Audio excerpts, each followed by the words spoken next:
Hello, ladies and gentlemen, and welcome back to Under Construction. This is episode number 80... Oh, no, it's 90. We're episode 90. Duh. Welcome back, everybody. We are here in Mason Valley, as we do, looking at these houses, looking at these things that we've got to work on. As we know, we have a handful of things left to work on in here that are scenery related, and then a number of other things, actually operations notwithstanding. So, speaking of that, I might as well jump into it. I did the stream last week or so, and I thought the reception was actually pretty good. When was that, actually? I was working from home.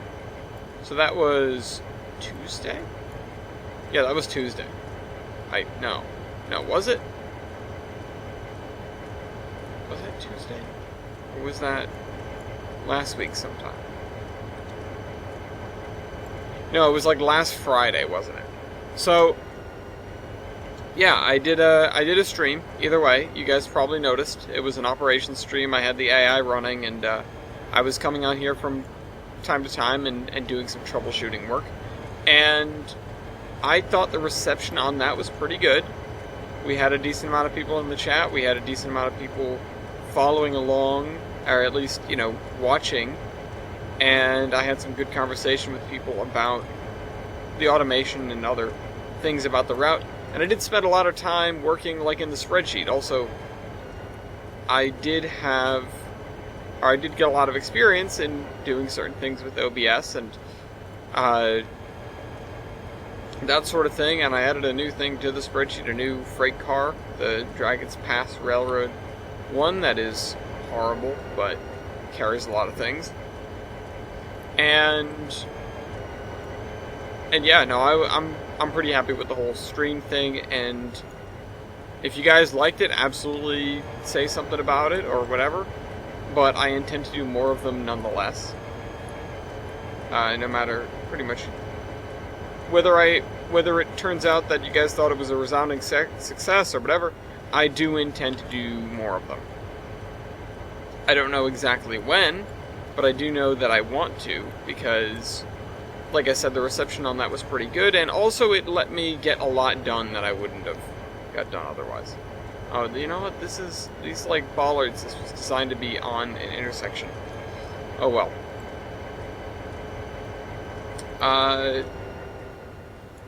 So, as you might have deduced, our goal today is to get done more of the scenery work here, because we did do a lot of operations during that stream, and we did, we didn't do a lot of number crunching, but I don't want to spend too much time of this episode in the spreadsheet, because you guys can't see that. Unlike the stream, I can't flip back and forth on the fly when we're here,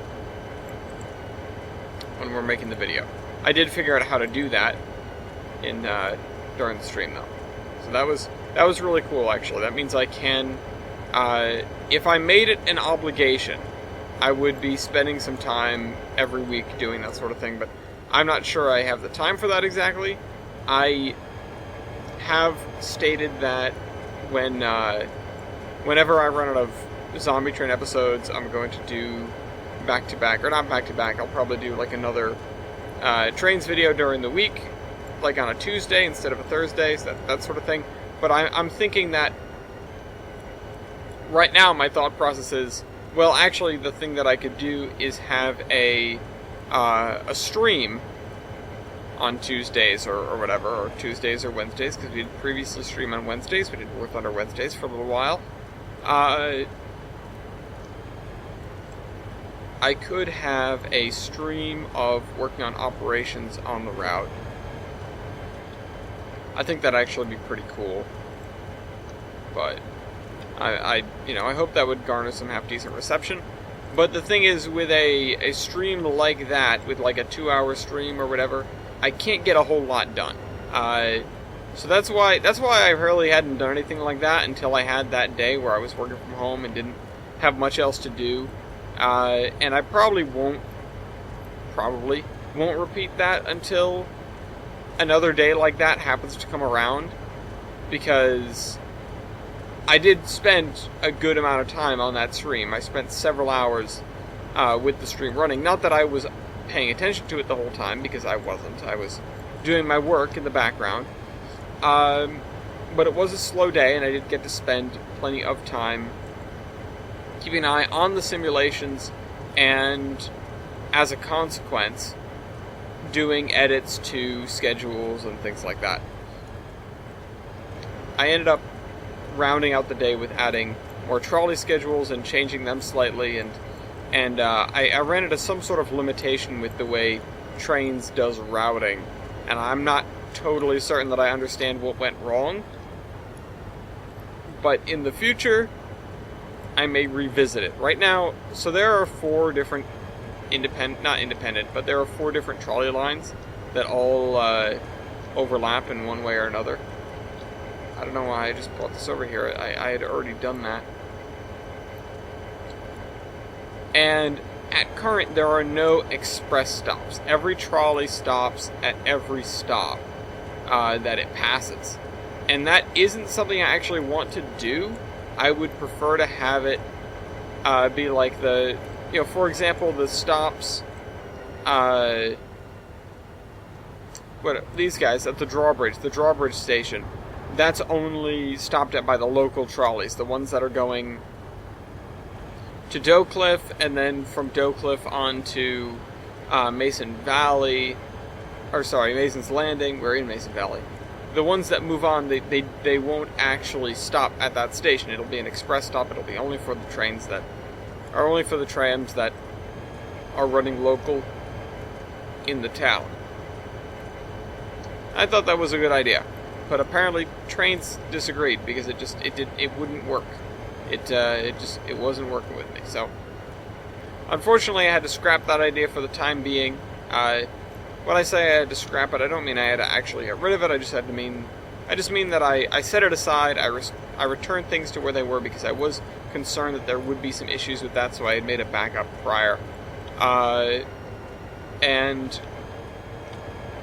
then I just sort of left it alone. I returned things to where they were, and since then I haven't done any automation.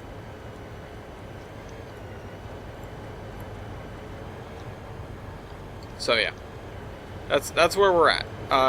You guys saw, if you saw the end of the stream, you know pretty much where we're at, except for the trolley situation, and you just got filled in. So nothing else has happened since then. The thing that I did spend a lot of time during the stream doing, like I said, was entering that one Dragon's Pass Railroad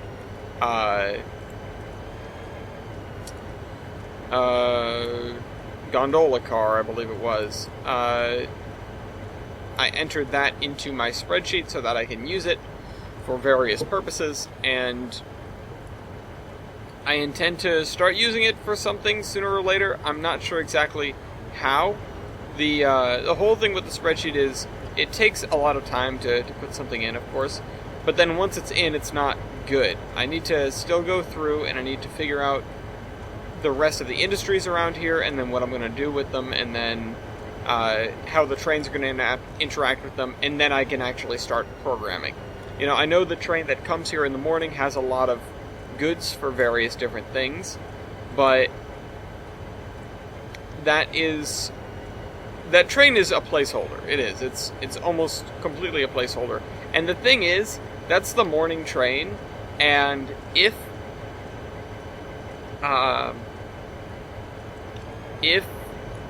the stuff that ends up needing to go on it, I figure out, or I determine that it wouldn't be arriving in Olive late in the evening. It would instead be arriving, during the day sometime, and then get brought over here. That means that train is going to get a lot shorter, and it's probably, there's even the chance, not a high chance, but a non-zero chance for sure, that I might have to replace that train entirely. I might have to actually put something there, or I might have to can that train, because it doesn't make sense if it's not carrying much of anything. It can just wait until later in the day. It does currently have a purpose, and it has to do with the restrictions on shunting Mason's Landing, and so once certain things happen, then it can. I actually forget. I actually forget if the ban on doing the shunting down the main road, if I said it was from 7 a.m. to 7 p.m. or 7 p.m. to 7 a.m. And I think it might be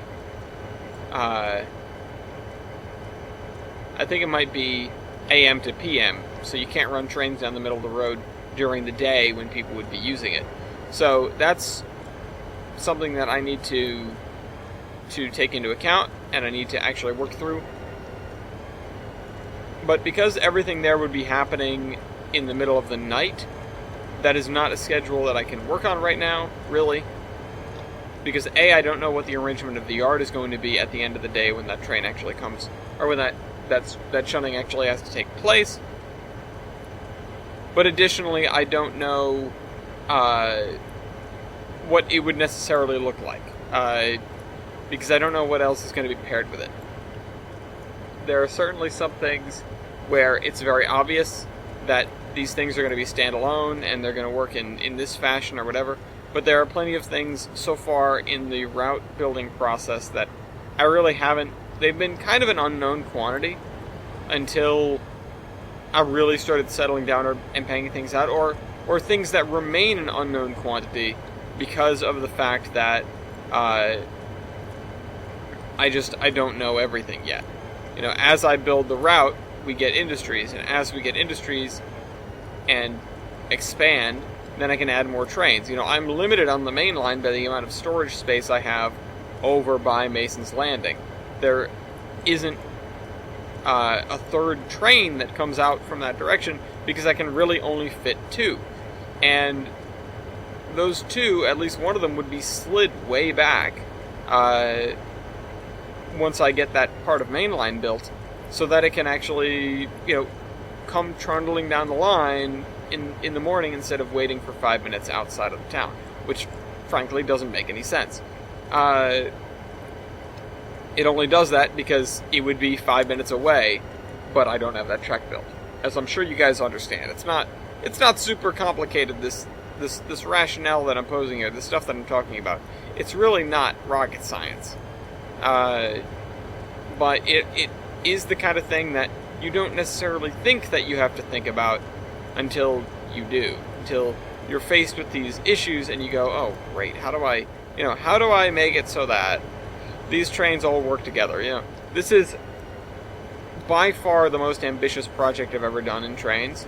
I guess Iron Horseman Chronicles notwithstanding. But this route, as far as a route project, is hands down the most ambitious thing I've ever done. It's one of the most ambitious things I've ever done, period, but it's not like there's a lot stacked up against me in case of failure. It's not going to be the end of the world if something were to happen, or if I were to give up, maybe. Not maybe, I should say, if I were to give up, for example. I don't, lose anything. I lose the time and effort that I've put into it, but it isn't really lost now, is it? It's just, I decided to focus on something else. And there are certainly times where I've thought about, maybe this really is getting out of hand. Maybe I should really dial it back or something. But in the end, it's not worth it to me. It's about, buckling down and having that determination and spending this time. It's only 2 hours a week, really, to work on this route, and what am I doing? I'm not doing anything strenuous or arduous. I'm sitting here, I'm talking to you guys, and I'm reading comments occasionally, and I'm working on this route. And in the end, I'm very, very pleased with it. I love to see the automation. The scenery for me is really fairly secondary. I don't care that much about scenery, but it's important. It's an important thing to have. It's important to have the scenery. It's important to make it look presentable and half decent. And it helps me, have a railroad instead of a layout. You know, I am big on trying to make it make sense, and in order to make it make sense, I need to make it look good first. Because nobody's going to buy that this is a railroad if it looks like hell. And it's not like I'm trying to sell it to anybody, but, you know, nobody's under the impression that this is not a model. You know, not a virtual model railroad. Or, well, a virtual railroad, I suppose. 'Cause you have to differentiate between, you know, like actual virtual model railroads like other very talented folks do build.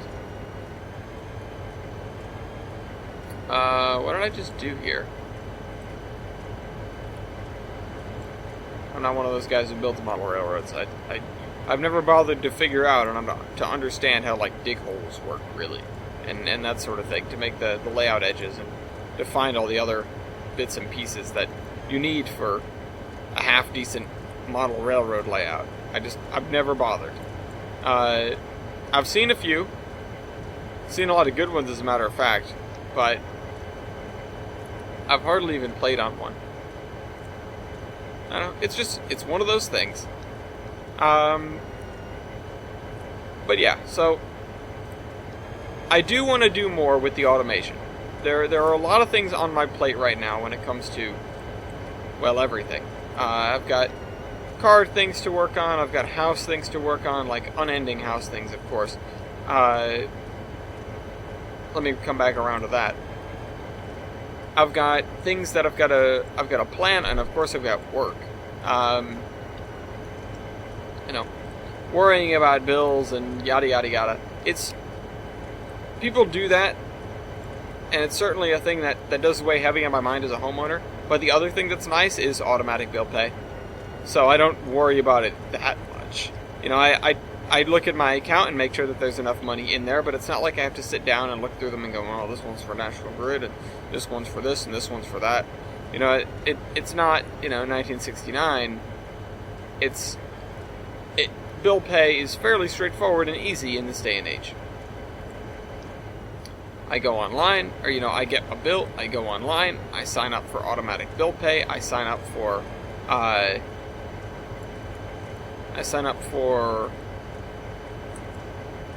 e-statements or whatever, e-bills, and that's that. You know,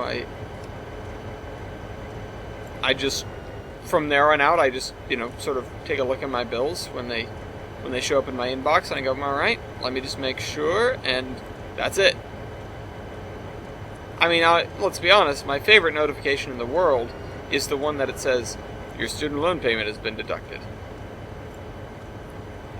That's not true. In fact, it's one of my least favorite emails to ever receive. But I receive many of them on a monthly basis, so I just have to get used to it. I gotta suck it up. You know, tough titmouse, I guess. And yeah. You see, these houses are not close enough together.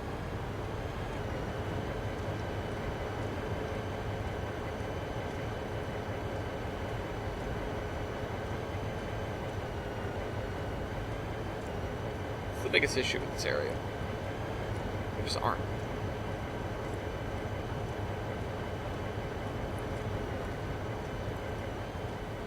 Let's get some more hedge. I really like hedge, but it doesn't make a whole lot of sense here because hedge is generally kind of expensive to maintain. You know, unlike a fence, you don't have to go out. You know, unlike hedge, you don't have to go out and trim a fence every day. And boy, do I love having a lawn that I have to mow. Just as a side note. But you know, I mean, it looks good enough. I mean, it looks kind of British, if I'm going to be honest. Because they've got a lot more in the way of, like, hedges and brick walls, and the U.S. has the white picket fences.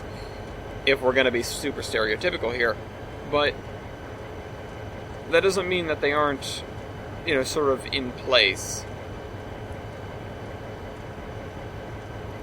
That doesn't mean I can't use them. It doesn't mean they don't look good either, because they do.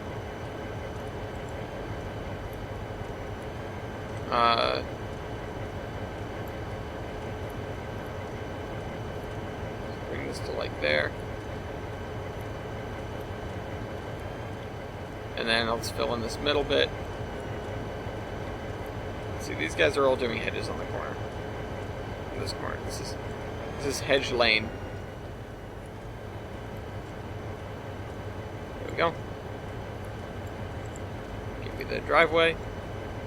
Slip a driveway in here next to this bungalow. Slip a driveway in here next to this car, or under the car. Here. And one. Here. Really, as long as houses have fences, it's good. You know, it can be difficult to make convincing suburbia, but in the long run, especially for relatively inexpensive suburbia like this, you just lay down your grass, you put down your houses, you put down your driveways, you put down your fences. And that's really all you need. I do need to come through at some point in the future and put up power poles across the town, but we do have a lot of that in the way of the electric catenary. Not that they're shared systems really at all, but it doesn't look as bad without them as, say, Olive did.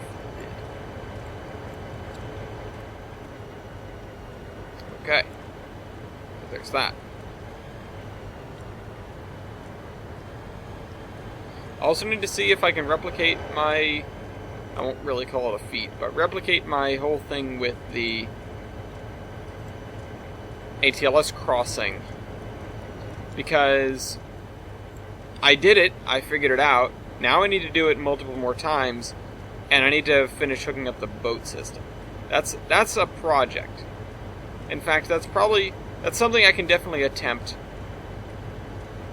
even though it's a little bit more operation-esque. That's something I can definitely attempt once we're done with these next couple of blocks. This one and the one immediately to its... Let's see, I guess that's the east, but to our left. Those are... These, I think, are going to be relatively easy. This one in part because we've got the whole... we've got the apartment complex that's taking up space here. And this one's houses that are about as close together as they should be, so I don't have to make a strip in the back. Or in the middle, I should say. Anyway. So, we have a, I'm not sure if this is a public thing, but Kevon made a hardcore server in Minecraft, and, partly off the backs of You Dead, which ended recently, the second You Dead by Achievement Hunter, which, if you haven't seen that series, it might be one of the best Minecraft series that exists in recent times. Not because they're good at Minecraft, in fact, because of the exact opposite. Or it's certainly, maybe it's not the best, but it's certainly one of my favorite. It's certainly my favorite Minecraft series to happen in a while. Although, at the same time, you've got the Minecrackers back. For those who watch them, I'm disappointed that Zisto's not in the server, but he's been doing Factorio again, which makes me happy. I don't know, I can go on about this kind of stuff for quite a while. There are a lot of YouTubers that I watch in sort of a cursory way. I don't spend a whole lot of time watching them, but the Achievement Hunters are probably some of the most devoutly viewed YouTubers for me. I watch a real good amount of their videos. Like, you know, certainly not all their videos, but a lot of them. And I love them. I love those guys. I love the videos. I love the, you know, the humor. I like, you know, there's nobody in the group that I dislike. You know, some people are certainly funnier in certain situations, but I don't ever go into a video and go, oh, this would have been better with Jack, or this would have been better with Michael, which happens to coincidentally be Michael's voice for Jack and also Peter. I just, you know, I really like to see what the cast is and just to see how the dynamic plays out, because you never know. Some of the people can be really, really funny, just in certain situations. You know, Matt is funniest when he's offended about something. You when he's like defending himself, which, you know, he can be a friggin' savage dude too, so that definitely helps. One of the best lines from Matt ever was they're playing his maps in like Golf It, or Golf with Your Friends or something, his custom maps, and they're looking at it, it's just atrocious, and they're like, Matt, how the hell are we supposed to beat this? And he goes, I don't know, be better. And it's not the funniest thing to say, but his delivery was just fantastic. Again, one of my favorite things. And of course, You Dead, You Dead had like all of them in the same series, except Fiona, who had just joined and didn't really know how to play Minecraft, so she's learned. Hopefully she'll be on the next You Dead, You Dead. And who else did they not have? Did they have Lindsay? I don't think they had Lindsay. Or maybe she died like immediately. That happens. For those who don't get it, by the way, You Dead, You Dead is Minecraft hardcore. I realize I just keep saying You Dead, You Dead, and I did sort of seg to it from talking about our hardcore server, which I don't really have much to say about, so I don't know why I started talking about it. I visited it, like, for 30 seconds. Like, I came on and I was like, this is a hardcore server. It's, sort of like the image of the guy looking at the dog, and he goes, that's a dog. It's like, this is a hardcore server, I think. I didn't really want to test it, but I took Kevon and Graham's word for it, that's in fact what it was. And I sort of went, alright, this is that, and I left it. And apparently they effing broke it, so, but they fixed it. They broke one thing and fixed another thing. They had an issue with the raids on the villages, where there were, like, 10 going on at once. Which is, I don't know how you managed that, but they did. And then, they also,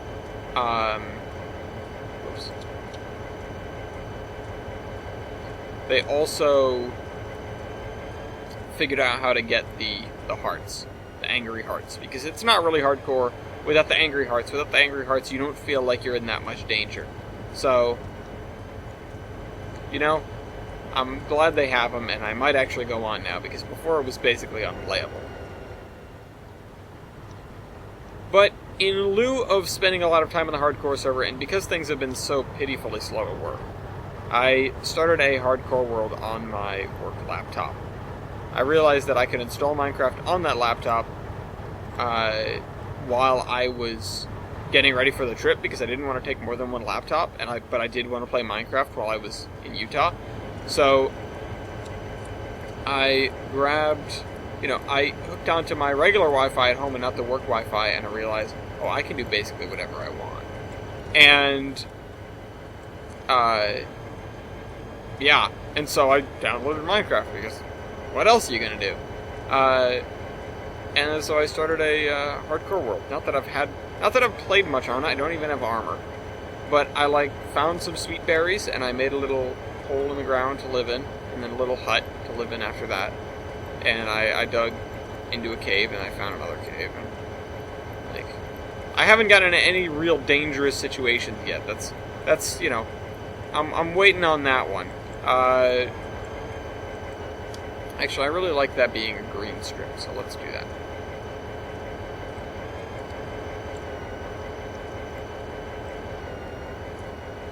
I want the other kind of thing.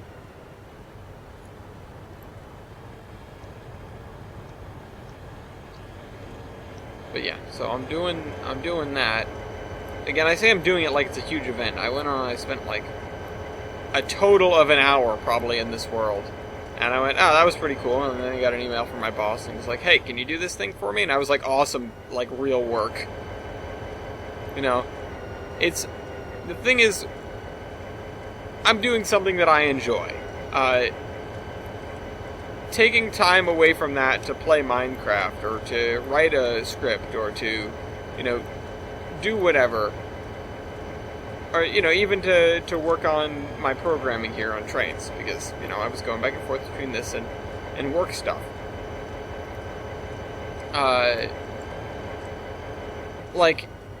it's fun because it's like, yeah, I'm playing a game, woohoo.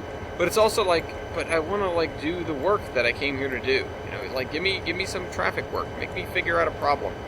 Like, scratch my problem solving itch, please. I'm not gonna like, you know, no game is really gonna to fill that itch necessarily because it's not a real problem. Even something like City Skylines, where you have your own city and you do not too dissimilar things to the things that I actually do. In some cases, it's like it's not the same because I mean, first of all, it's not a perfect simulation because of course it isn't. If it would be, that would be, well, scary for one. And second of all, it's still just a simulation. And that's one of the things about my simulations here on Tollbrin. When you look at them and go, oh wow, that's really cool, that you know, that thing's being switched out. This you know, they're doing whatever. This, you know, the express train's coming in and it's going to pass the other one and it's going to do this and that. It's cool, but it is in no way a simulation that remotely reflects real life. Because if you think about it, real life, it's different every day. People don't run on scripts.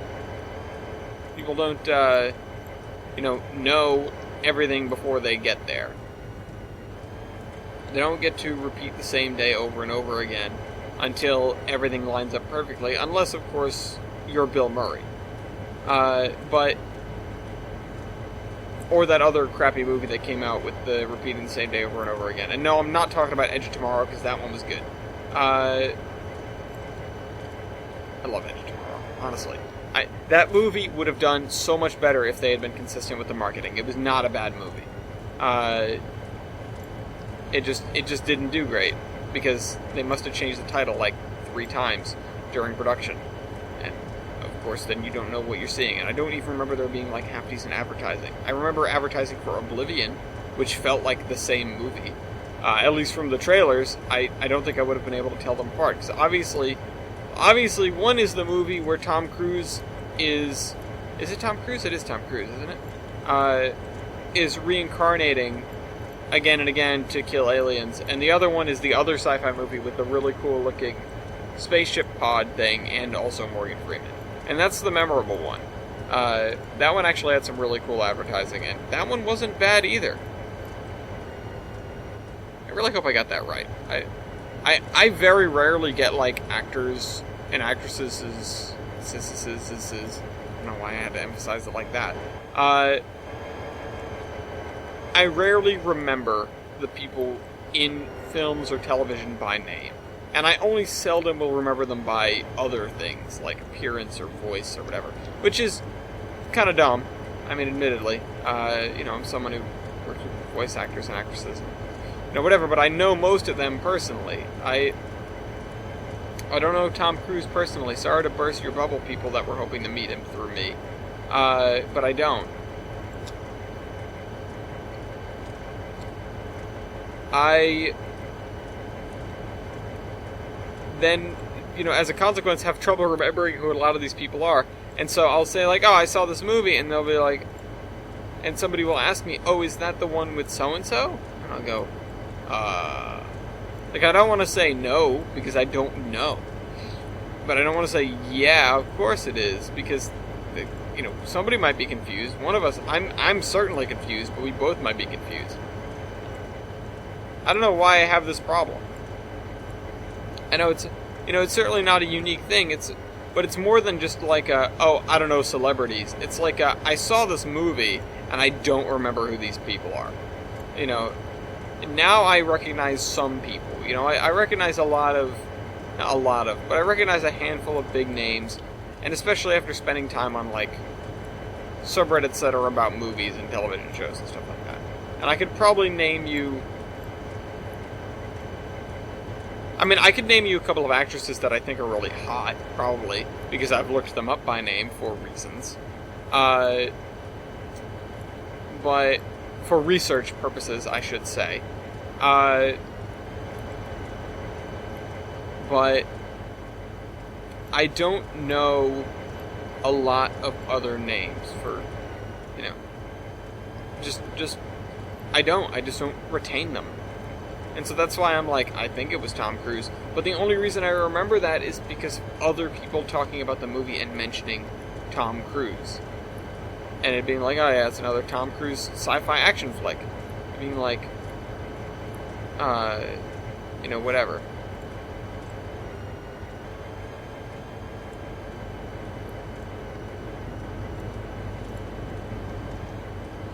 I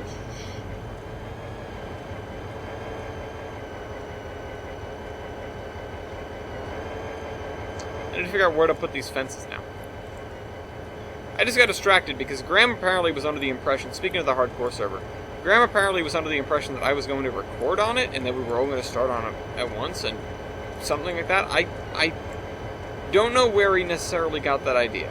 I like the hardcore server as a concept, but not only do I typically not play on servers that aren't mine, just sort of as a general rule, I guess it wouldn't matter as much on a hardcore server because, well, I mean, you're going to die anyway in the end, it is not the kind of server that you intend to keep around for an excruciatingly long period of time. And I say excruciating like it's a bad thing. I mean that, it's not the kind of server that you intend to keep around for ever and ever. Because it's hardcore. A lot of people are probably going to die. And if you don't, well, A, it means you're better than the achievement hunters, but that's a pretty low bar. And B, just sort of keep going, and then you'll be like that guy who got killed after 5 years in hardcore Minecraft, which ripped that guy. That's gotta suck. But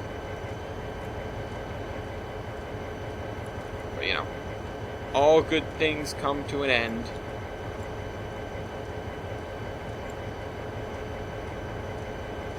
I didn't want to move I just wanted to do this. Just wanted to have that little gap there, just so it looks like, well, the property line is here, and we can build up to the property line, but that's as far as we can really go.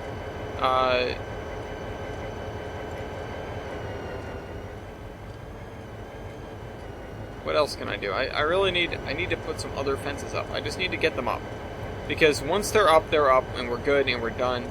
And I can move on to other things, like the thing that I mentioned earlier that I kind of forget what it is. Oh, the tugboat route. I haven't even really begun brainstorming that. I need to think about it some more, and I really need to just do what I know. Once I sit down to make the tugboat route, I'm pretty sure that's going to be the rest of the episode of me sitting there deliberating, going, but should I do it like this, or should I do it like this, or, whatever, and me doing some quick maths, and stuff like that. I don't know necessarily what everybody expects from me building the tugboat route. Then again, nobody actually asked for it. But I'm not sure what I expect from me building the tugboat route, so it's fair.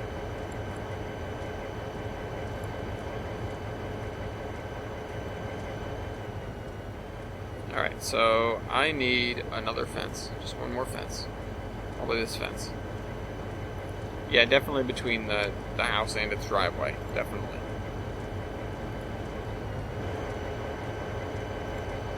Sit back from the road a little bit. There we go. Having some fences in front of these houses is kind of important, and I tend to neglect that. Because most houses, they have the fence all the way around, or at least to the very edge of the house, where it sort of comes in and brackets into the side. But I just haven't been bothering. I put like a, 3/4 of a box, and I call it a day. And the thing is that I'm realizing, or not that I'm realizing, but the thing that I'm grappling with is that nobody's really going to look too hard at these. At least I don't expect people to, Oh, that's right, I said I was going to do this one too. If you do, and you complain about it, then whatever. If you have a complaint, if you have a statement about like, oh, well, I think you should do this, or you should work on this, or whatever. If you're dicking around in the route, and you notice something that's amiss, or something that's wrong, speak up, and we can, not we can, but I can, of course, do some work on it. I am beholden to the commenters first. If you want to see me do something or talk about something, then make a comment on it, and I will. Speaking of which, we have 3 comments. And the first one is from PRR Productions, 4440, which is a link to, I think, be putting down UNF51. He goes, how do you get the dependencies for UNF51 to work in Tane from they're either obsolete or faulty? It really depends on where you're getting them. Oh crap, I never loaded up.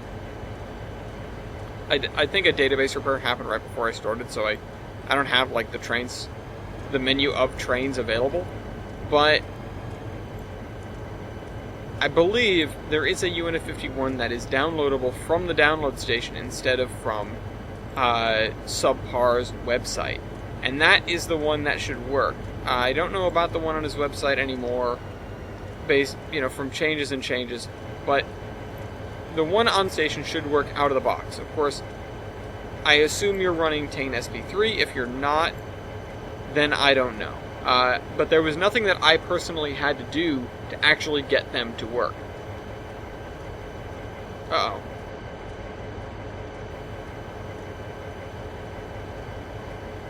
I'm loading all the trains. Uh-oh, everything's crashing.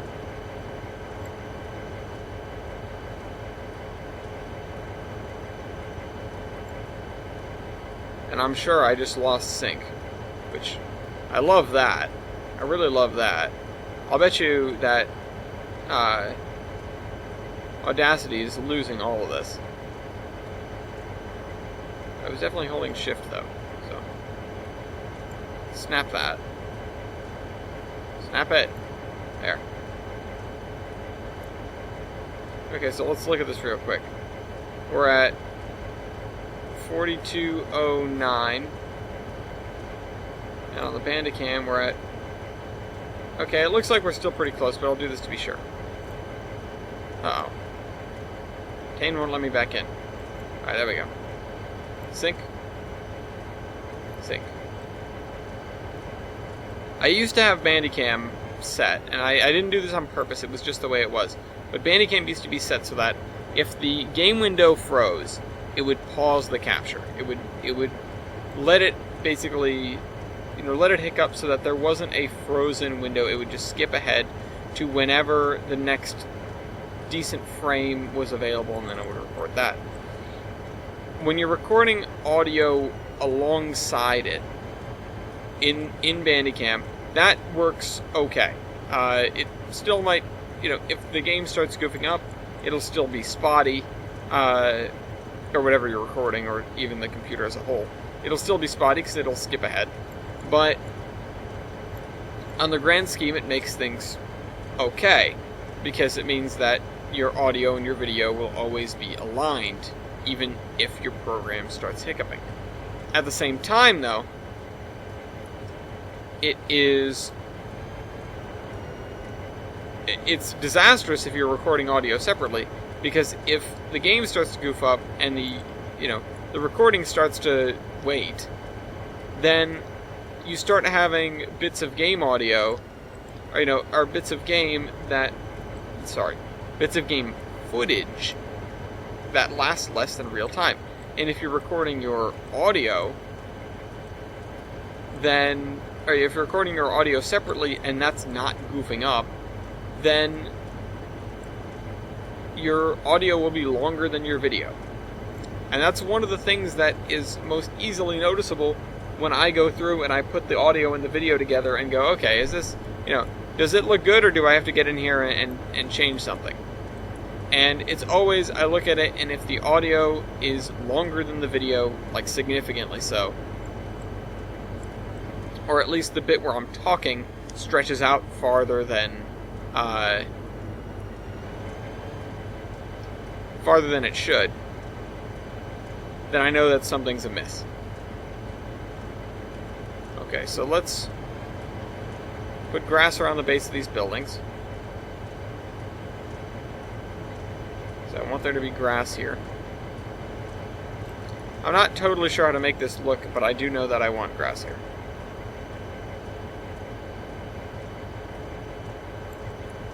And I'm going to want some, sort of like roads down the middle. And ideally what I would be doing here is adding little road splines or something. But I think I might still leave it gravel, or I might do the pavement texture that we've been using, the one that we were using for Madison's trick. Yeah, so, what was it, PRR Productions? Yeah, PRR Productions. Let me know if you're, if you still have trouble with it after, again, assuming you're using Tane SP3. Delete it out of your content manager and then look it up on the download station and re-download it. Just let me know if that works. If not, you can look at the errors, and if you know somebody that's good with that, do that. But, I mean, honestly, there shouldn't be an issue if you're just downloading it from the DLS. Just try re-downloading it. And if they're showing as obsolete, well, that's kind of a different... That's a horse of a different color. That's kind of another issue, and it's a little bit perplexing almost. But what I would do in that situation, again, after re-downloading it, if it still is doing the same thing, do a database repair. Do like a deep database repair, which you do by holding control when you click rebuild database, which is in the content manager at the top in one of the drop downs, and then it'll go through basically everything you have and see if it can patch stuff up, see if there are any errors or whatever. There are a couple of assets that I use in this route that are sort of like the canaries in the coal mine for database repair, for me at least. If the gantry signals out on the main line start having trouble rendering correctly, then I know that I need one. And it can take, if you have a lot of content, it can take quite some time. It is still miles faster than 12 ever was, but that's really neither here nor there. I just wanted to give the heads up that it can take some time, and so that if you're letting it run, especially if you don't have the best computer, you really just are going to want to sit down and sort of let it do its thing. Sit back, go do something else, go make some dinner, go watch TV, I don't know.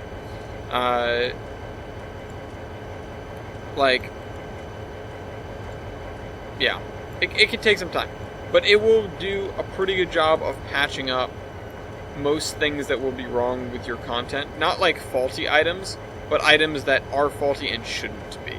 Items that are faulty are usually faulty for like an internal reason, and that's not necessarily something that I can help with, at least not from here. There are plenty of people who know quite a bit about doing that sort of thing, about not reconstructing, but editing assets that are having trouble. And in fact, I have a number of people that do a really good job of that for me, and a couple of things that I know how to do loosely. I also have a lot of people working on reskins and such like that, one of whom is Trainman05, or Matthew Bacon, who resent me the stuff that I need to look at, and I haven't got the chance to look at it again, and I feel bad. But that stuff, so reskinned and rebuilt stuff, I'm not just having things reskinned because I want them to look like they belong on Tollbridge. That isn't the reason. It's part of the reason, but it isn't the reason. The full reason is, or often includes, things like engine specs that I want to be different, trucks that I want to be different, and of course right now the biggest problem, commodities that I want to be different. And I don't know how to do that exactly. It's not something I've done before personally. I know there are people out there that have done it, of course. And I know that the guy who made the Dragon's Pass Railroad stuff certainly know how to do it, so I'm pretty sure anybody can do it. But I do not have the time. And so, before I can actually finish the automation here, I need to have cars that can use and interact with SAP Industries. And, I mean, by and large, it's not the biggest issue, because you can pull up a boxcar to an industry and just have it load whatever. A lot of the time, it'll work. But the thing is that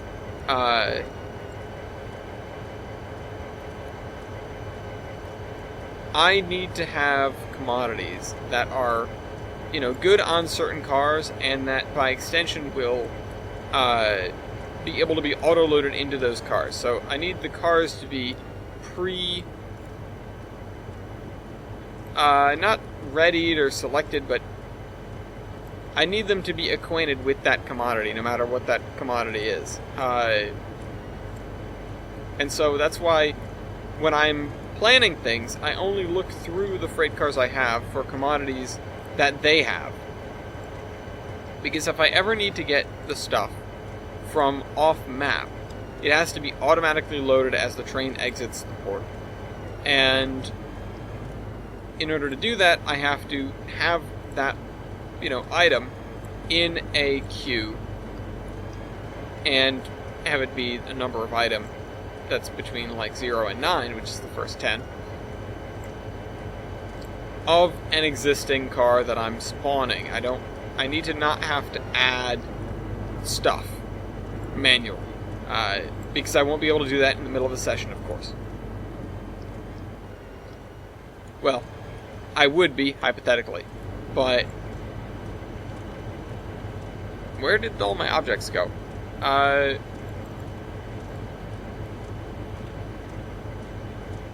Okay, look at these.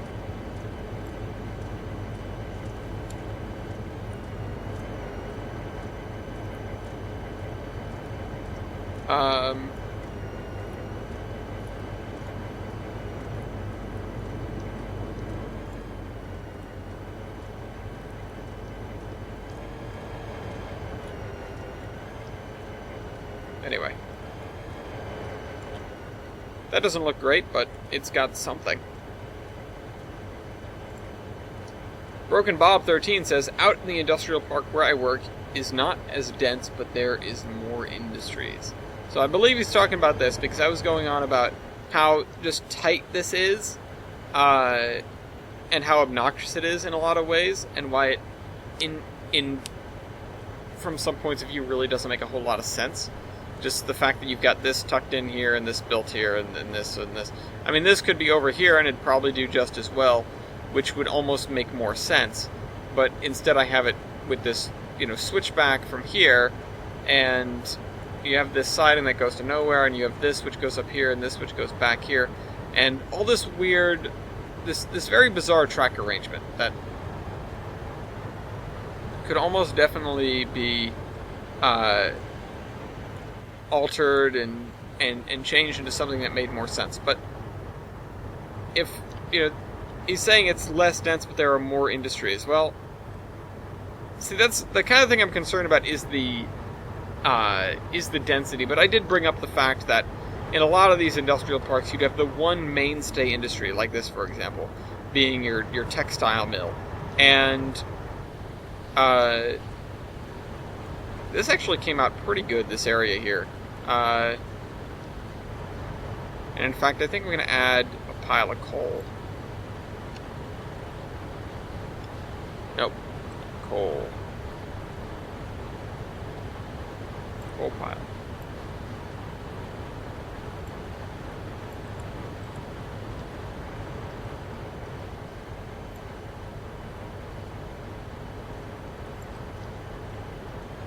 Actually, no, I'm not, because this area wouldn't really have coal in it, would it? This area is just... Oh, you know what I need? More grass. That's what I need. Because this area would not have any tracking on it anymore, so it really is just going to be grass to hell.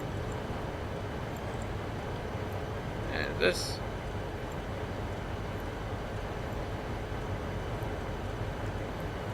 down there somewhere. There's... Just make sure that's not hovering.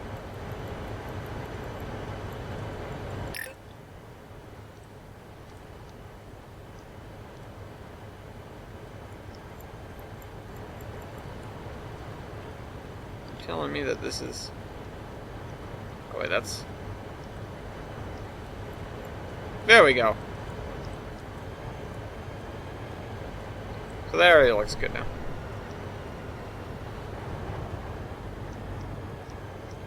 So this looks a little sparse, and I'm really not sure what to do about it. You know, I have the roadways, and I don't know. You know, I haven't looked at a lot of little apartment complexes like that, and it looks nice, but it doesn't look right. And I'm wondering what I'm missing. Aside from cars, of course. Actually, well, let me add this grass along the edge here, and that's the wrong kind of grass. Give me the kind of grass that was underneath the middle here. You.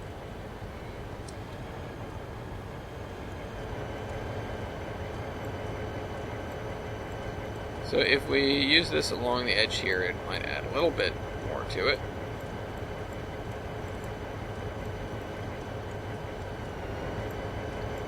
The other thing we can do is add a little bit of gravel to these areas here along the side of the building, which makes a little bit of sense considering if this is a seating area, it's going to have gravel and not just grass. We don't have picnic tables out there, so it wouldn't make as much sense. But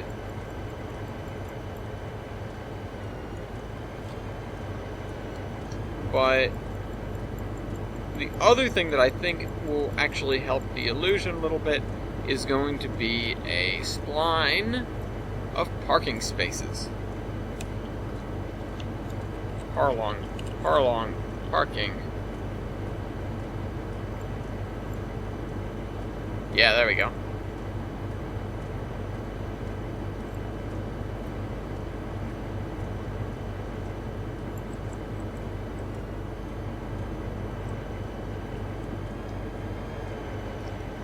Nice. That's what I like. That's what I like to see.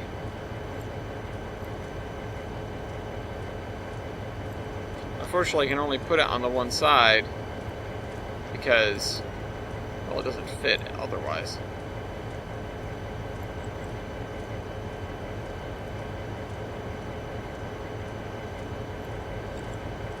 Wow, I really couldn't see those because I was right above them.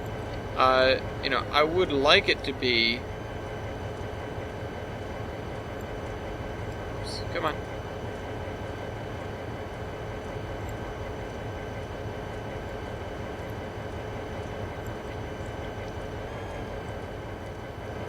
I would like it to be on both sides, but that just isn't the cards. That looks a little bit better.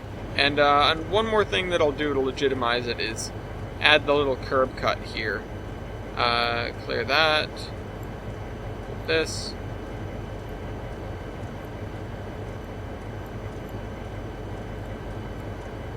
Every time, the wrong side. Every time.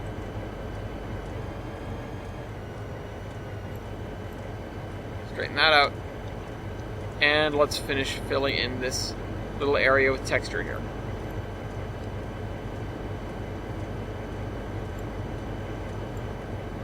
I don't know why it's not letting me. There we go, it let me. After some coercing. We encourage it to start. Whatever, it's a little weird, but I think it's fine. Uh-oh. Broke something again.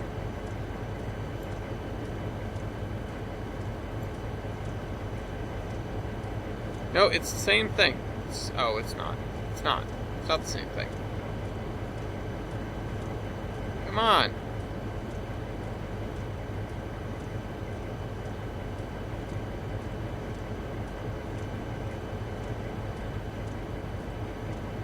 Come on. There we go. Alright. Sorry about that slight delay. So, yeah, thinking about industrial parks, the other thing is modern industrial parks, although I don't know how old the one that you work in, Broken Bob, is. The thing is, modern industrial parks often have a very different character to industrial parks of the era.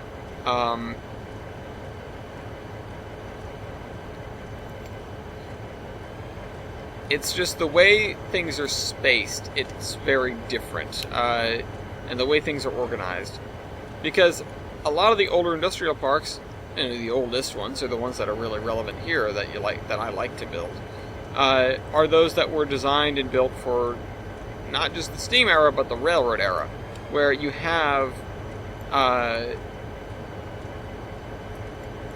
basically a central artery of railroad going down an area, and then a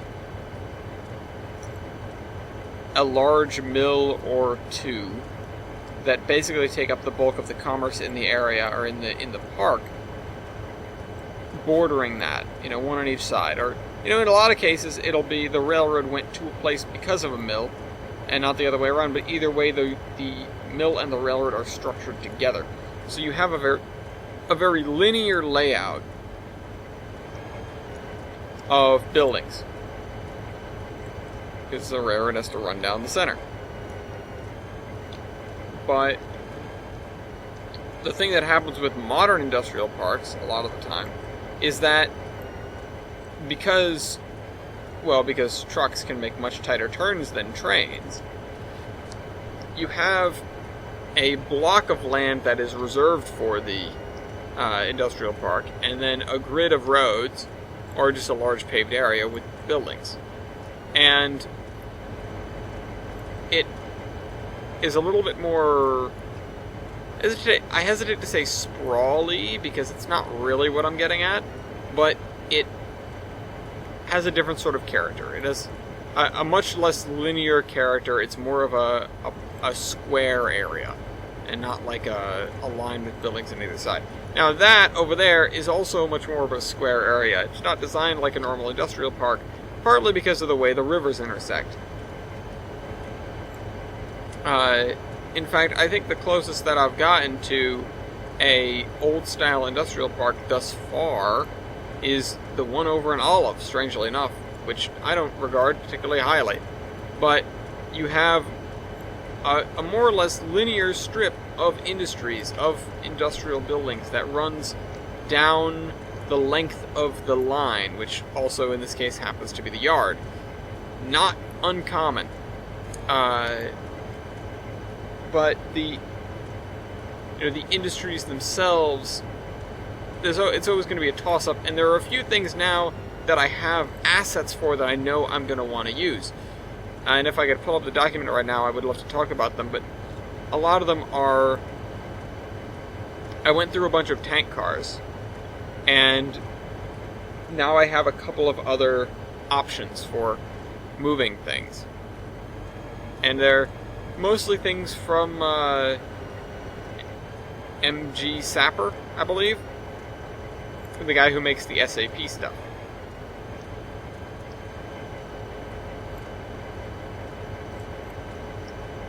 And because he has a lot of interesting and unique commodities that are on the DLS and that come with all his buildings, but that otherwise don't get carried in many rail cars, which is the biggest problem. If you go over to the mill that I have that's doing the appliances, or the one or the other textile mill, that one right there. So there's the appliance mill, that one, the textile mill, that one. They all output SAP commodities, and for the most part also can take in SAP commodities.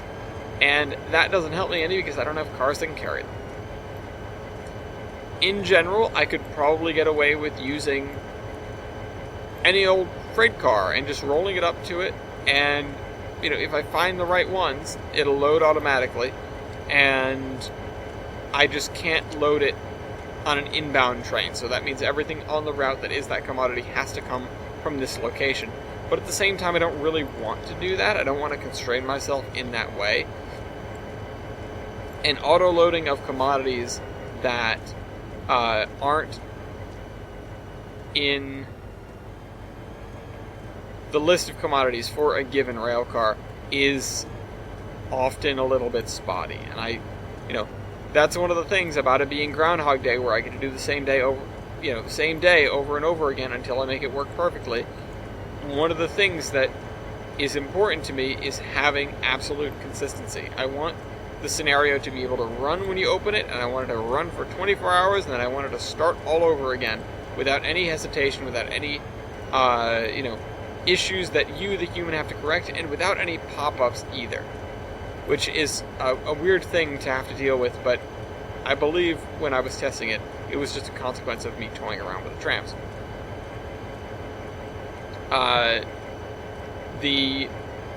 If you are approaching an interlocking, or if even an AI train is approaching an interlocking and it switches out of AI driving mode for just a moment, you will get a message that says, "Hey, I noted, you're approaching an interlocking. What direction do you want to go?" And 99% of the time, I'm just sitting here minding my own business, trying to think through something or to write down commodities or whatever, and I get that notification because the simulation's running, and I go, "What?" Actually, more accurately, I go, "Uh-oh," because it means something probably broke. Because they don't send that to you if an AI already has a path selected or even just knows what it's doing at all. You only get that notification if an AI has dropped out of automated driving and into driver mode for whatever reason. And that's just, it can be even the moment when the little dial appears. Under the right circumstances, it can happen just at that moment alone. But typically it doesn't. And it's usually because there's something else, something slightly more sinister going on. And so then I have to figure out what is going on. Let's see. Oh, you know what? Where's the park? Let's go over to the park. Can't believe we got all this done, though. I'm actually fairly happy with the amount that we have gotten done in the past, several weeks of work, getting all this town area done. And I don't think I'm going really any faster than I was in Olive, but I like the fact that I can reliably come in and get, a couple of things done.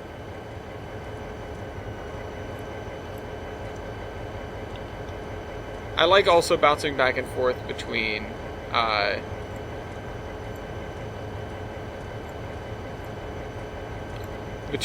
the, oh gosh, what is it called? Between the scenery work and the other work. Like I said at the top of the show, I am really not much for scenery work. I'm not very good at it, as you guys can tell, and I don't care very much what a route looks like. I don't want it to look terrible, of course, but most of the detail I'm doing is not because I love doing detail work. In fact, it's kind of the opposite. It's because I know it has to go in, because it has to go. It's, I'm looking at this and I'm looking at the real world and going, well, there really should be like a fire hydrant here, and whatever. And that's important, but at the same time, I would rather just be doing automation, and I'd really just sort of rather leave this all green. But I don't want it to look bad. I'm okay with it not looking perfect. I don't want it to look bad.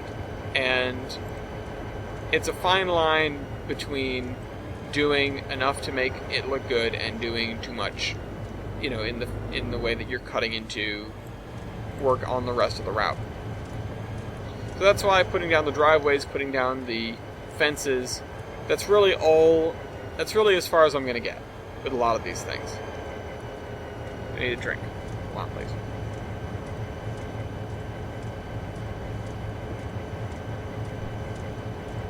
Hold on a second. No. Okay, never mind.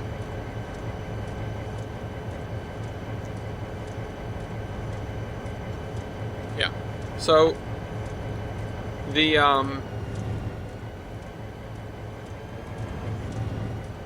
The thing is, I just need to find that balance. Okay, so here's where things get wonderfully annoying. So we have this. This is our track, our invisible track, the BNSF 50 invisible track, the only invisible track that I trust to remain invisible. And we need to use it to build our barge system. And the issue is the barges are not totally consistent with how far they want to be underwater. In fact, I did previously find a tugboat and barge that I was going to use. In fact, it's coupled with the barges that I've been using, so I want to put some of those down. So we have barge float coal and barge float empty. And then I believe we have barge float gravel and barge float garbage.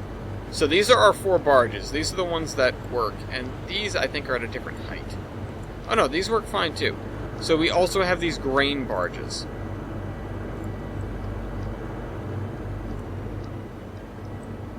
They're a little bit more modern, but I can still use them. And let's see if there are any others that we have right now that we can use that are the right size. I don't think this one is the right height. No, see how far under it is? Because this one is on level with the water. These guys are... This one's drivable. I mean, you could use that, but it's a container barge, so it really isn't that much use to me. Then we also have the tug. I do have a bunch of tugboats, including Williams, of course. He is not TLS, so we cannot use him. Yelta is really cool, but it happens to be down at the level of the other ones. So instead I have the Marion. The Marion is not great, but it's good enough. It's okay. And, I mean, we could probably do to lower some of the,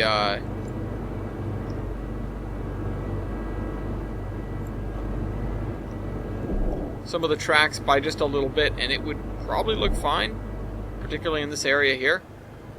But, you know, let's just put all the barges together for now, and just so that we remember what's what. Oh, okay, that's... Slide that back like that, slide this forward like that, and now we have all the barges and the tug. And I'm just going to slide these guys up that way, and I'm going to lower all the things in here by like 1.5 meters. Or not by 1.5 meters, by half a meter. So this is 1.40. I'm going to decrease it to 0.9.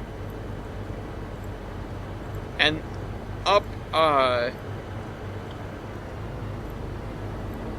yeah, now we're too close. Up, Gangnam Style. Up, down towards the harbor. Up, down. The river, of course, gets lower to sea level, or gets closer to sea level, so it gets lower, and by extension, it, okay, so I really can't see it underwater, huh? I guess I sort of can. Either way, this is fine. Let's just make sure the barges look okay.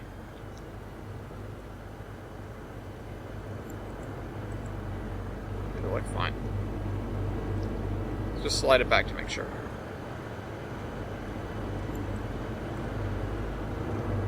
So as is probably evident, we can really only move one barge at a time. The barges don't have inventories, so there really won't be a way to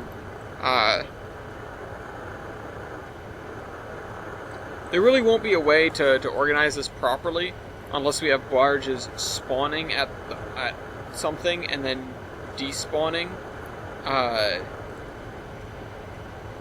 elsewhere. You know, so we have like a loop. But you know, and just appearing from portals here, but I don't really want that. So I think the alternative is to have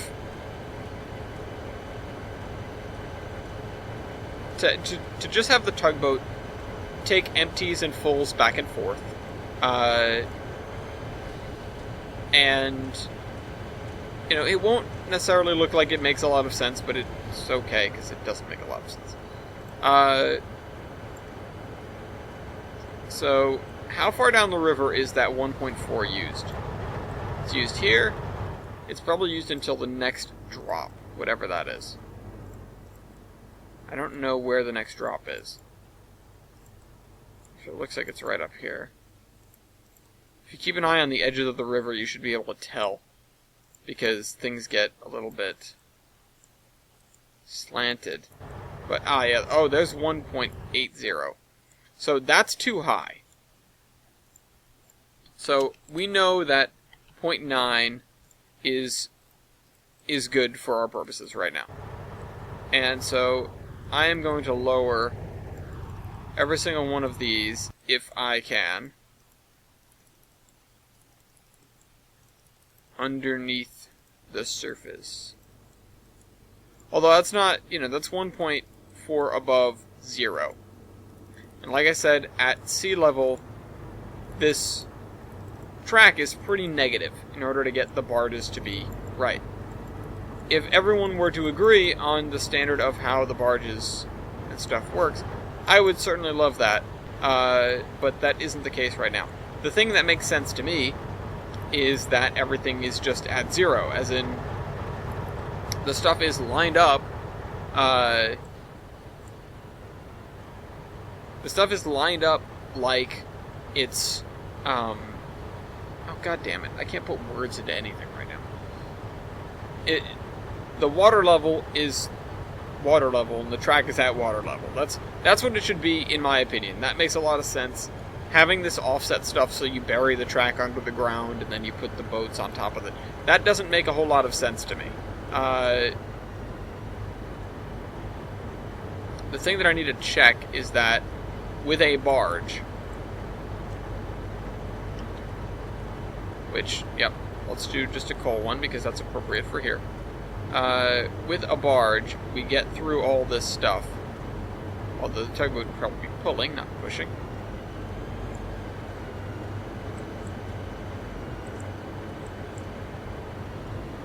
Obviously, it's going to fit by that bridge. It needs to fit underneath this one, which it does. And then there isn't another bridge on the river until the swing bridge, I think. But there will probably be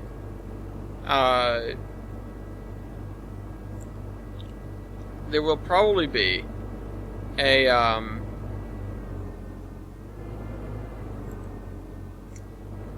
some sidings, quote unquote, some docks over by Doe Cliff. So the thing I'm looking for is when the boat suddenly starts to hover, which I think it may have already. Yeah, which, no, I think it's still okay. Is the barge hovering? The barge is a little bit high, and I think we dropped a little bit, like right over here. I think. So here's what I'm gonna do. I'm gonna check to make sure. 801, 801, 801. Here. 801. No, so I guess we did not drop them. So where is the next... Uh-oh. So where is the next drop? Unless I managed to screw it up and I just flooded the entire continent, but it wouldn't be the first time that happened anyway. 801. Is it at Doe Cliff? Past Doe Cliff. 612. Okay, so it's right past Doe Cliff. That actually makes things kind of annoying, although I guess it won't matter that much. So it means that I've got to install this all the way down to Doe Cliff. Also means that this is still kind of hovering, but I think I didn't change these. So, get rid of these two. Oh. I'm I'm trying to delete tracks, not trains. Delete these two. And now let's continue with our 0.9. Yeah, see, these are too high. Let's do that one. Let's do this one just to make sure. I think these I got already, but I really just want to make sure. And so it drops by about 2. And so that means on the other side of this whole thing, we're going to be looking at negative 1.1.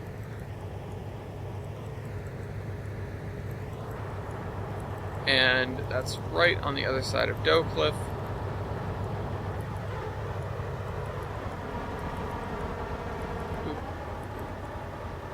And we could actually see it if we did look hard enough. So it's pretty much right here. There's a straight line across. Yeah, so you can see it. And it even kind of looks funny if you look at it from the right angle, because you can see a crease in the surface. And we're going to be dropping from 0.9 to negative 1.1 here. And as you might expect, because we're sort of going... they're not really rapids, but they almost seem like they would be, you know? Because of that... Yeah, I don't want to change that. There's another change, I think. And I think we should be still at 6 right here. No, we're at 4.43. Where does that change? Oh, it changes right here, actually. I can see that. You can see it right there. So, we again go down. We go down by almost 1.5. So, if I change it to 2.5, it might look alright. So, let's change to negative 2.5. Negative 2.5. And then starting with this one right here, we will continue to lower things. And like I said, there's another one that's like right over here. There it is. And so the question is, what is this one? What do we drop down to now? 2 or so? 3.06. So we drop another about 1.5. For now, I think I'm going to leave it as is and just run it over with the tugboat and see how it looks. So... What did I say the tugboat's name was? Marion. Marion. Nope. Tug. Easier to find it that way than to find the steam shovel. And over here, yeah, you can see how much higher it rides in the water over here. In fact, it rides so high that it hovers. So that's not correct. Boats don't typically do that. And so, yeah, you can see how dug in it is now, and that really shouldn't change. I'm going to go up the river just to make sure that we didn't miss anything. One of the things that I'm concerned about, though, is that this passage is just barely wide enough for a tug and barge. So if we're towing the barge... Oh, for God's sake, let me get through. We need to squeeze the spline point just a bit to let us get through right there. No, we're going to spin the whole consist around. Yeah, and I clip it just a little bit. So, that's one of these things with ATLS, though, is this is one of the things we're going to have to do with ATLS, because the bridge's tracks are at a different elevation than everything else. Of course, because nothing can be simple. Oh, you know what? Easiest solution.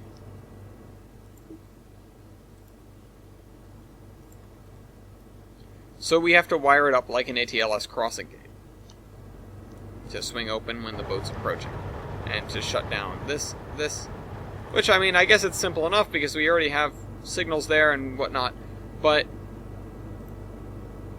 it is the kind of thing where it's going to be another sort of hurdle and another kind of thing that I really haven't done before.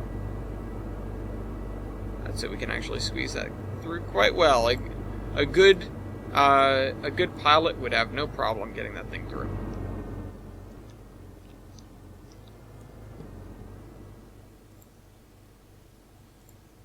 Alright, back to what we were doing.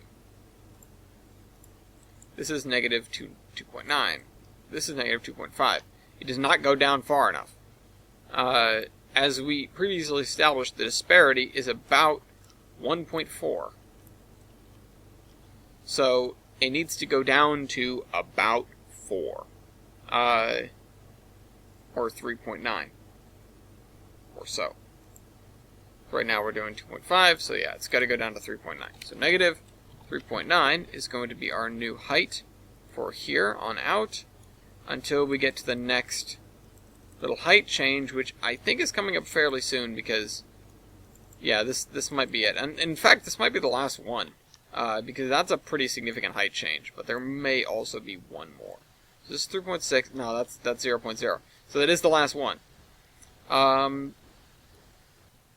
And the thing is, we need to line this up with, below, which these are hovering. And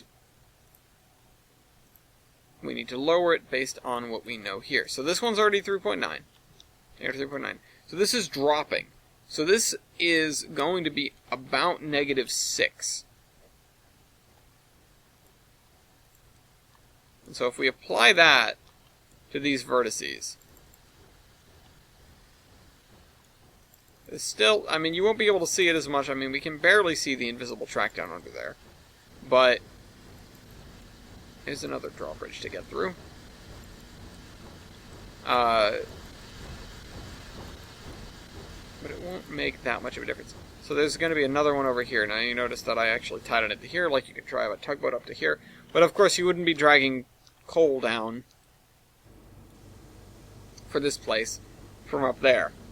Barge float coal, anyway. There we go. And it is still hovering. Oh, because we're still one high. Should be 7, shouldn't it? Negative 7. Because it was 3.9 and then plus 3. Or negative 3.9 minus 3 or whatever. Because maths. So that's making a difference. I don't know why 7 was it. Also, wait, where's the bump? That's right here. I think I'll just leave that as... No, I won't. I can't do that. Okay. So, one thing's first, let's make sure that these guys don't get swamped. Or hover, I guess. Damn it.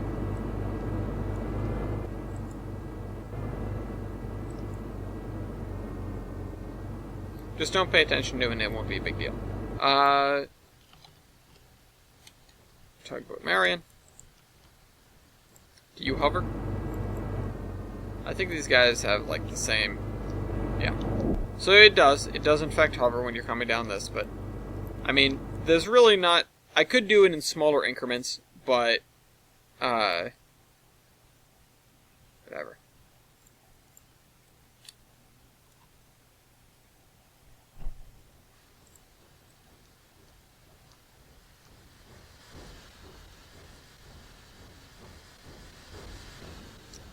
Anyway. Let me think.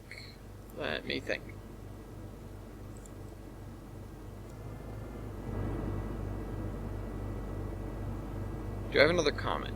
Oh, PRR Productions replied to Broken Bob. He goes, "You work for my second favorite railroad, top 3 CNCP PRR. Your name is PRR. Why is PRR not number 1? Traitor."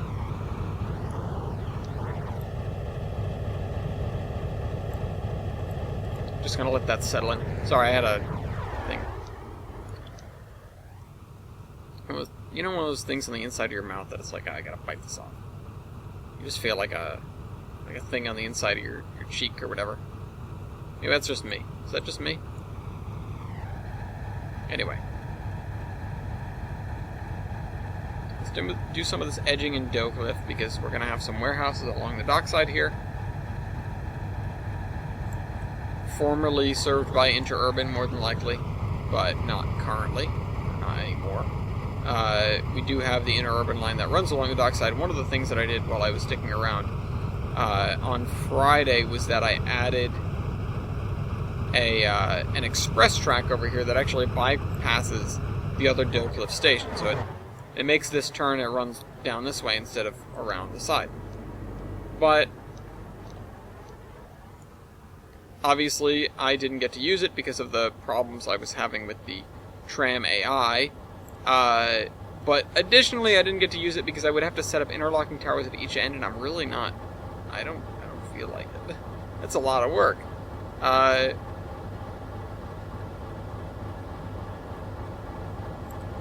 So we have our dockside here. It's a more or less straight line. It's just going to be whatever junk I decide to put there. Doe Cliff is a big fat question mark. But there's one other thing I want to look at before we return to doing scenery. Or adding sidings for our boats. And it is the signals over here. So I was having perpetual problems with these signals if they want to load. They are definitely here. These pedestal dwarfs. They have one too many aspects, in my opinion. And I really wish I could... Field type interlocking. Why is it always an interlocking signal? It really shouldn't be.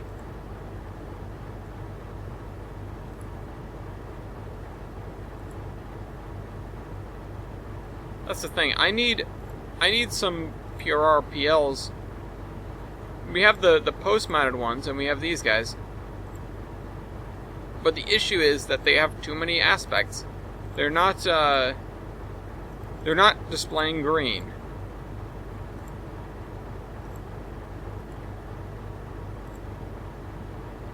Yeah, see, I would actually kind of prefer an automatic signal, so I might use these guys instead. I almost certainly don't need interlocking signals.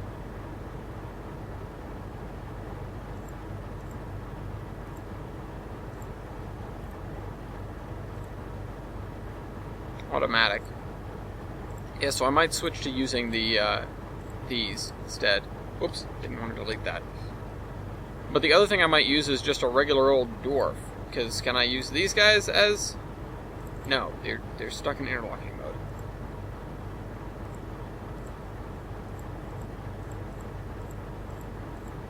Why is it always slow or restricting?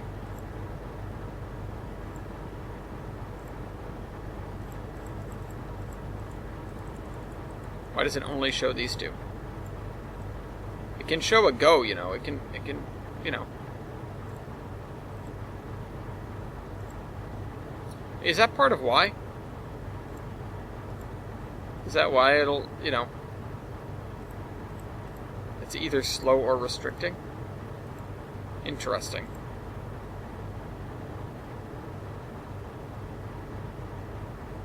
Yeah, so I assume these guys are going to be similar. It's either slow or restricting, and that's why it's not giving me the green, and it's why it's slowing them down. Slow or restricting. Oh, wait. No, hold on.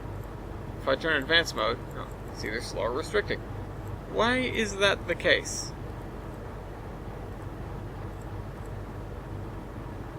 Piston plate. No, slow or restricting. If I have the pedestal ones, which the only reason I was using these dwarfs, right? The only reason I was using them is because I don't have left side versions of the pure RPLs. And the only reason I cared about that is because Chris complained about me having very small gantries. Is that one blocked out? Yeah, that head is blocked out. Can I have one with all the heads available? Yes, I can. If I go back far enough, you can actually see it light up. Route speed, medium, slow, restricted, limited, medium. I would really just like it to be clear. Normal.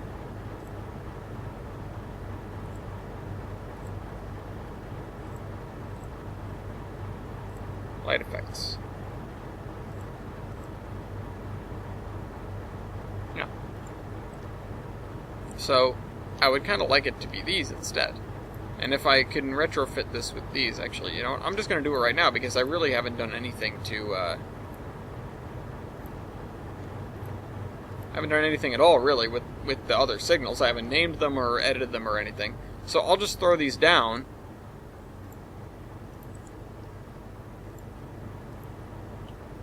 And we'll just call it a day, I guess. Sort of.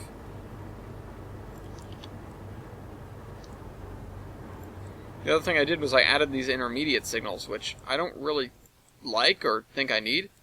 But, oh crap, what else did I just delete? I deleted the abutment. I don't want to do that. I like that. So, around here. Yeah. I would love to just have the single head. But apparently I can't. Because these guys can't show clear for some reason. They should 100% be able to show clear. The vertical is clear. But with the way these signals are set up to do speed signaling only, they don't ever show the clear indication.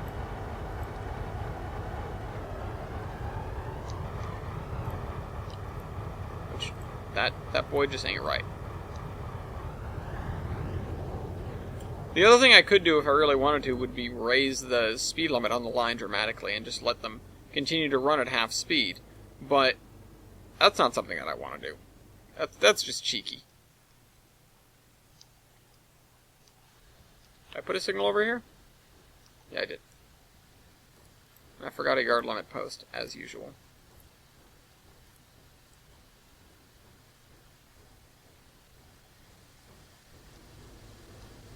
Oh wait, it's over here.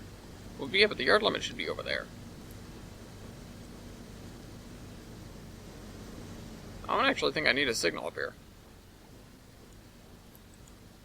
I definitely need this one.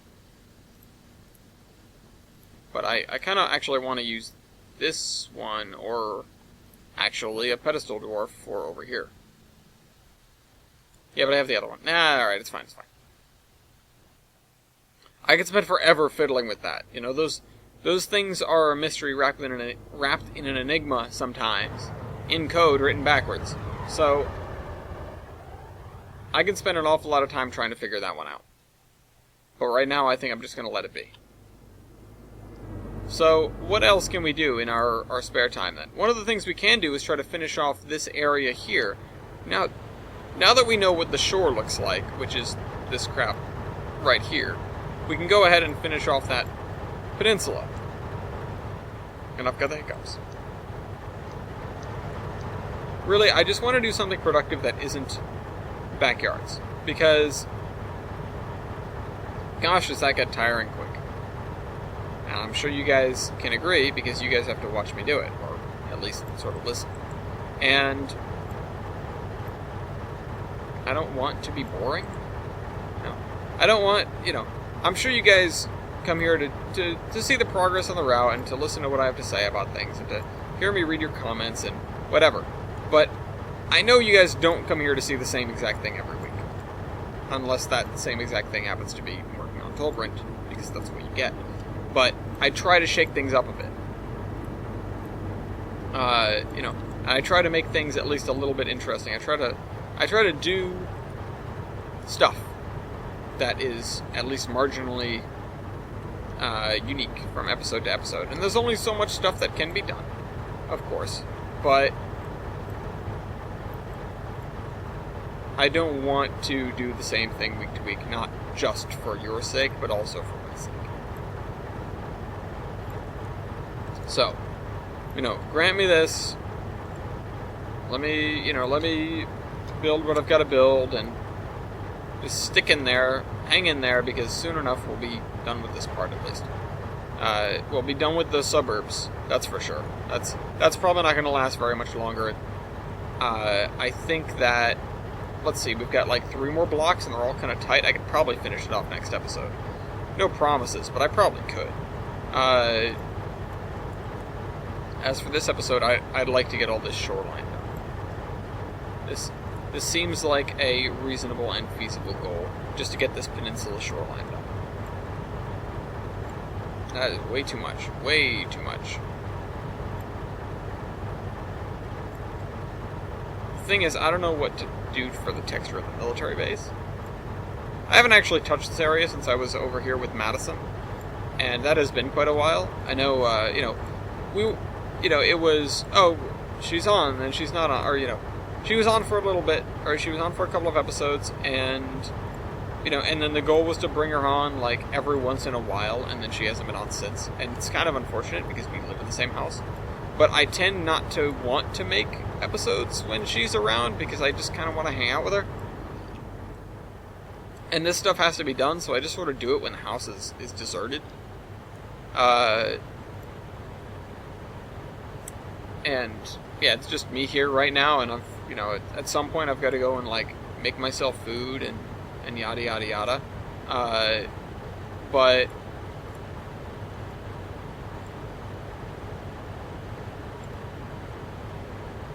alright, let's do this.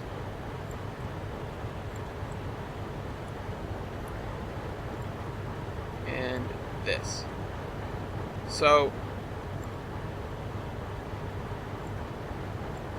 this area back here, I'm not totally sure what I want to do with. I'm thinking I'm probably just gonna, lay it out with this grass, but if it comes to pass that this doesn't look really good and I have a better idea, I'll come back and change it. Because, well, I don't know about this area being like this, because you've got the ramps and the stairs down to back here. It looks like this building should be kind of surrounded by concrete, but it's already surrounded on 3 sides, so I don't know. Although the stairs are at that end. No, I think it's fine. I think it's fine the way it is. So let's cover this area with some grass spots. I can't wait to see what we can do in the next version of trains with, or what we are able to do, or what I can do with the train scatter and stuff like that. How much time is that going to save me, I'm wondering how much time is that game going to save me overall when I move on from Tane. And hopefully it's quite a bit, because I really could use more time savers. It takes me a long time to do anything, as you guys very well know. But at the same time, I hope it doesn't make the looks of this area totally obsolete and all the previous areas. That's one of my largest concerns, is the fact that we're going to have this area which is going to look really cool, and it's going to be built with, like, built with all the new tools we have at our disposal, and it is probably going to look much better than the areas that we currently have. Or at the very least, we're going to get more for less. We're going to be able to spend less time working on it and get more good scenery out of it. And that's not something that I'm afraid of, but I'm afraid that it will basically end up outclassing all the areas we've done so far. Now, I'm not about to go back and redo Olive or something like that. I intend to keep moving forward, and it's very likely that the things that we knew, or the things that we did before, based on what we knew then, are going to end up looking obsolete. But I think that means we'll just be able to look back at it and go, oh, okay, so this is what we did at that point, and then this is what we did now, and this is how it compares. I think Tolbrand can do a really good job of showing how working on a route has evolved from one version to the next. And to an extent, the Unhorseman Railroad does that, because it was built in 12 and then ordered into Tane. But this is the kind of thing where I am heavily working on this project in this version, and I will heavily be working on it in the next version. By the time we moved up to Tain, a lot of the Horseman route was done. And a lot of it that got done after that was just sort of, it's been well documented, me working on that route. But it was really just me. It was none of the huge set pieces. It was just like doing some scenery work up in the old main or something like that. Alright, so keep going with this.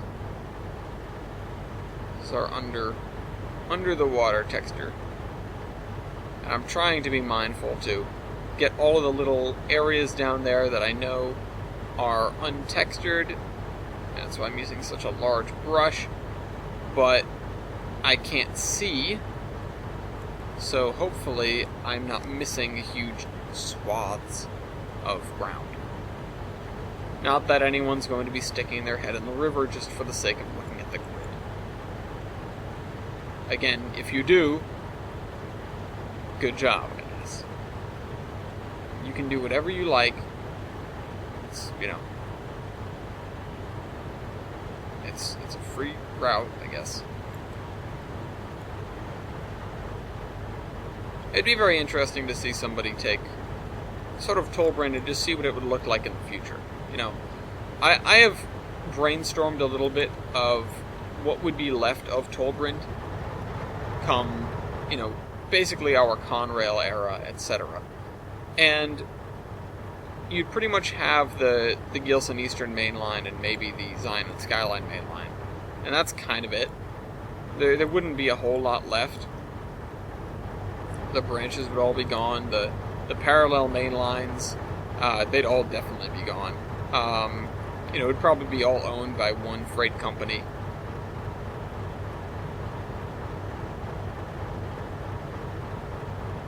I don't know. And there may be some bright spots here and there, but by and large, I think most of the railroads on the Tollbrand Peninsula would be gone in another 40 years or so.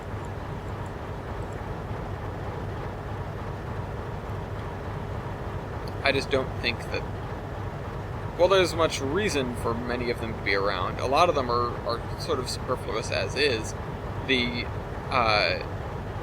might be bits and pieces of lots of railroads left, but nothing really cohesive, and probably not a lot that operates.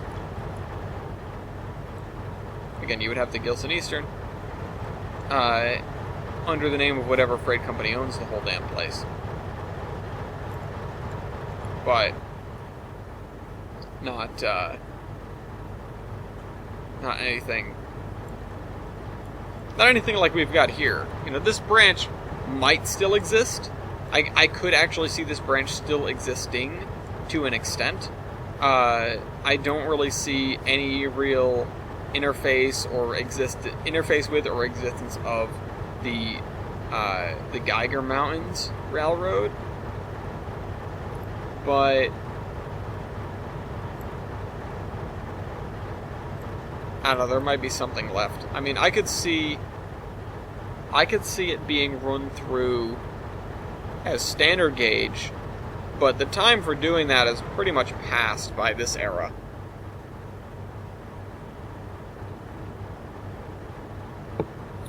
If a narrow gauge line has not been standard gauge by this point in time, it's probably not important enough to do so.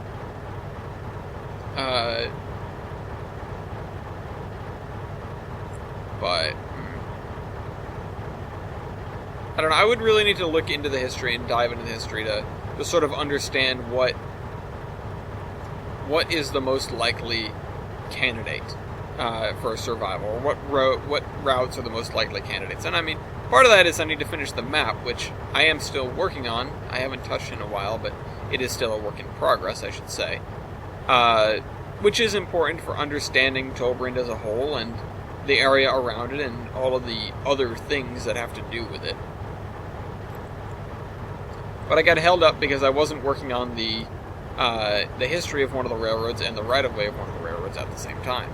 And so I sort of stopped work on one so I could look at the other one more, and then I stopped work on that so I could look back at the first thing more. But I don't ever look at them at the same time. I don't ever have them open. So until I get the desire to do more on the Tolbrand map, I don't think it's really going to change all that much. And I mean, it isn't imperative that I do it right now, at any rate. It's the kind of thing where I can totally build that out as I go along, and it's going to change as I go along because I don't know what all the alignments will be like. I know how I generally want things to go, but I don't know if the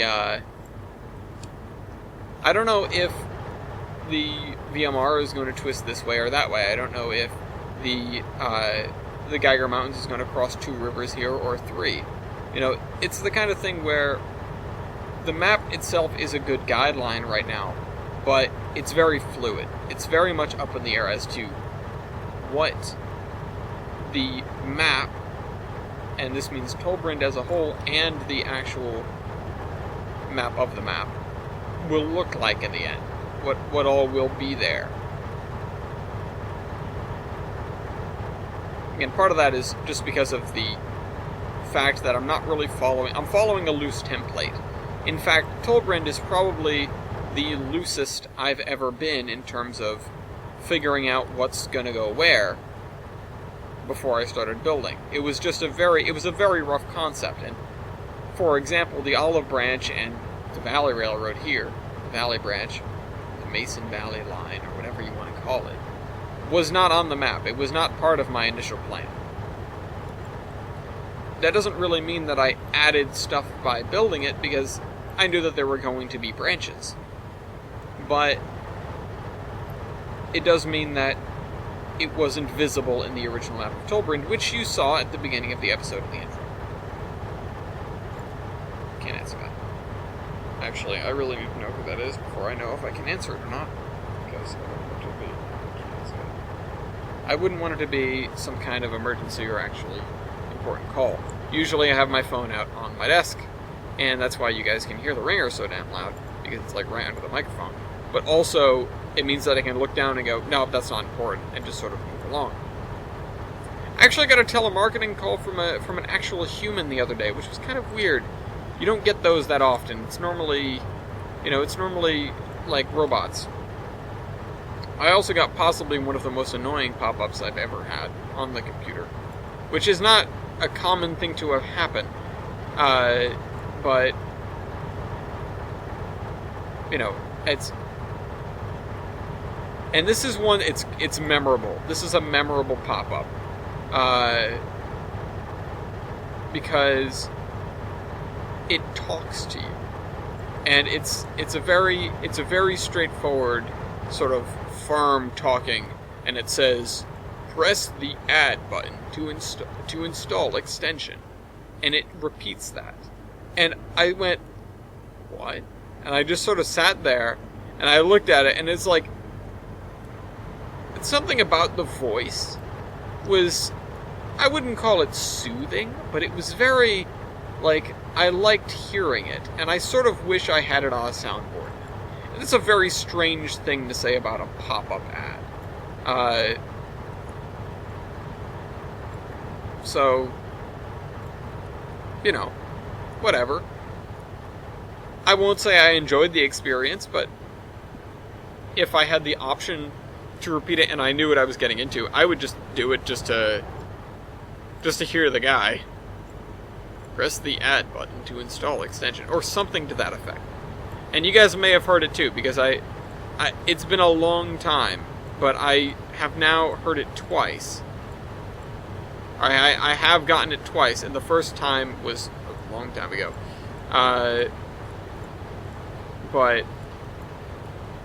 I don't know, it was just so bizarre.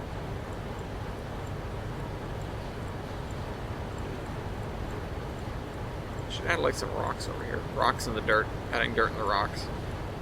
Yeah, Terraria.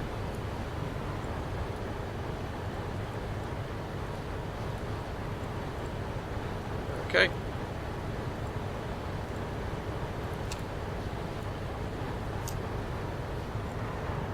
Okay, so let's finish filling this grass here. We've got like 5 more minutes. I finally started doing scenery on this side of the river. This is kind of groundbreaking, actually.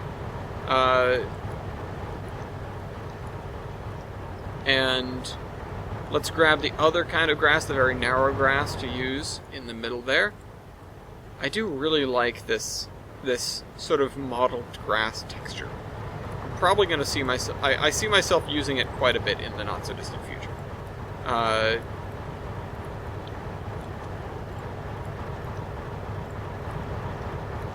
I might... Yeah, so this is like almost like bluffs. You know, I've seen this before. But I should add some grassy texturing over on this side. Also, this dirt is almost too nice. I don't know what it is about it. I chose it for the ballast for the tram tracks, and it's almost too nice. It's too smooth, you know? I don't know what it is necessarily about it, but there just isn't enough contrast to it. That's what it is. There isn't enough contrast. Oh. Just noticed something that needs to be done. Give me this. Nope. Give it to me. Thank you. And put it over here. Because we don't have a grade crossing over here. This is one of these... I'm probably not even going to do gates for this thing because... like... You know, I'll just put a... I'll put a blocker here. And it'll just be, okay, you know, once a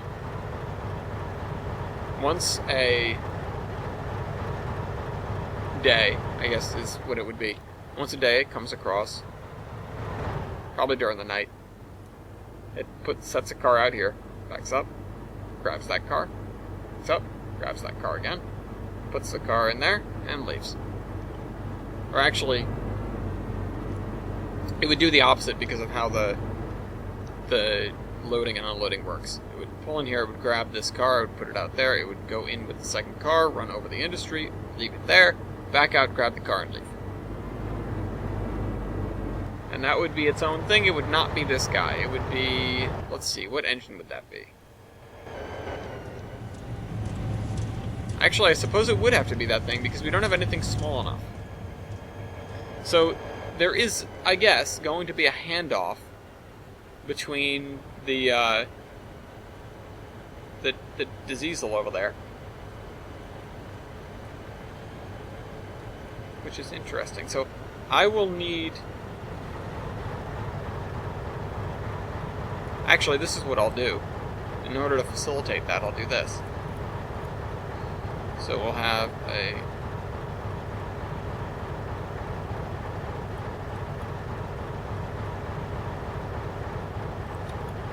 switch to a track there. And honestly, that doesn't look half bad without being straightened, but it does need to be straightened.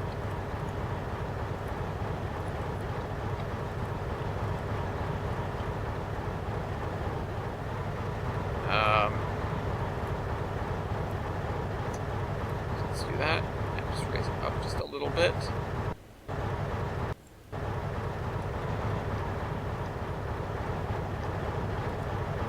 So wait, why is this like... Why are you like this? 1201. If I do that... Okay, I guess it's fine. Oh, because it's that... No, that one's got to be straightened. Well, maybe because that's a straight track. Oh, maybe because this is straightened.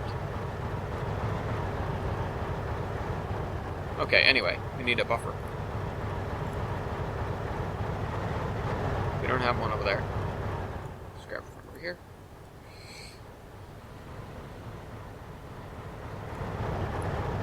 And so we will set out a car while we are switching, and then during the night, after all of the trolleys have gone to bed, actually probably before that, because this guy needs to actually get out. He's going to come out here, and he's going to go over here, and then grab this one car, and then do that. That's what you do with it.